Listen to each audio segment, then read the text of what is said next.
Now to financial news first in today's show. Yesterday, we of course heard the latest inflation numbers. Down a little, but not a lot. From 11.1% to 10.7%.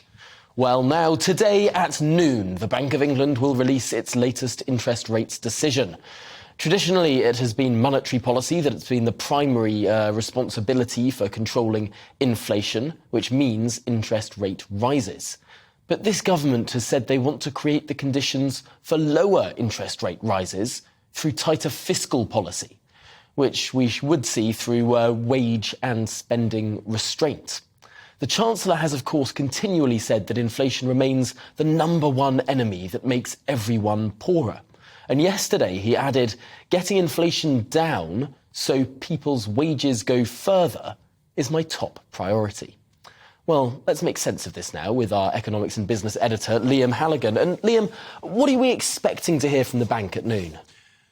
Well, let's put this in context, Tom. At the start of this year, interest rates were 0.25%. They've gone up 8 times in a row, and now they're 3%. This is the base rate the Bank of England uses to lend money to commercial banks. It's the lowest interest rate in the economy. All other interest rates are benchmarked off that, so by definition they're higher. Until quite recently, Tom, we were expecting another big 0.75% interest rate rise, the same as the Bank of England did at its last meeting. But in recent days, I think the consensus has changed. We're now expecting less of an interest rate rise, maybe a half, possibly even a quarter of 1%. One reason, Tom, is that inflation is easing, even though it's still very high. As you mentioned, inflation number for November that was out yesterday was lower than the October number. Was that what people were expecting? Yeah. Were people thinking that inflation's peaked? Yeah, because the economy is slowing and that naturally lowers inflation. Another reason why inflation seems to be easing and Bank of England may not need to raise interest rates so much is because the pound is getting stronger, or at least the dollar is getting weaker. The pound is now at $1.23. In the heat of the mini budget, it was down at $1.04, much lower.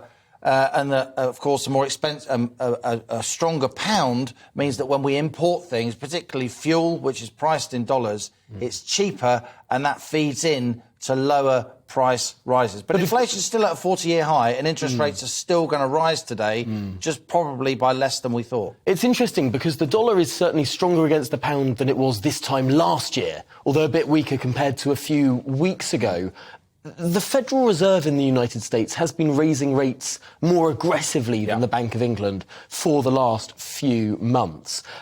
Has that eased off American inflation faster than ours? So the US inflation number came out yesterday. It's now down at 7.1%. Still very, very high by historic standards, but much lower than it was. And US interest rates are higher too. Their interest rates, they don't have a single interest rate from their central bank. They have a range. And the range is currently 4.25 to 4.5. It's a slightly different system from ours, but, still quite a lot higher, a whole 100 basis points, a whole percentage point higher, and their inflation is a bit lower. So perhaps it's not all of the government of this country's fault that interest rates have been going up. Of course, Liz Truss got a lot of flack for mortgage rates rising. Interest rates are going up around the world. As some of us said repeatedly during the sort of fallout from the mini-budget, it's not the government's fault that your mortgage rate has gone up, because interest rates and mortgage rates are going up around the world. It was certainly, I think, the Truss-Kwarteng government that tries to do too much too quickly. So for a while, interest rates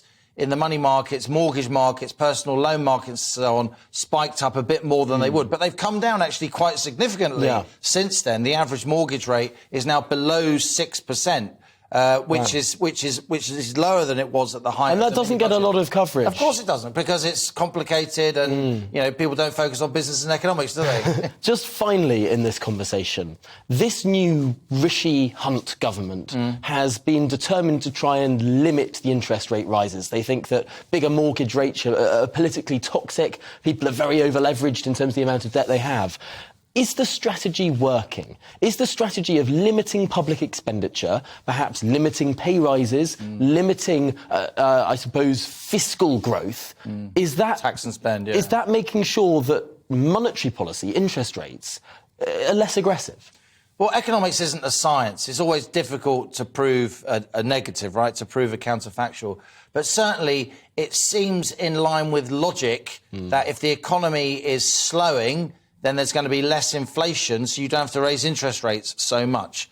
But slowing the economy to bear down on inflation is a very blunt and very painful instrument to use. Look, no one comes into politics to try and make people's lives more difficult. I mean, you have to be ridiculously cynical to think that. I don't think that, and I don't think you think that, even though we scrutinise politicians for a living, right? But the economy is slowing. The economy is slowing around the world. The US is already in recession. Britain is heading for recession, 2 successive quarters of negative growth. That inevitably will squeeze inflation out of the system.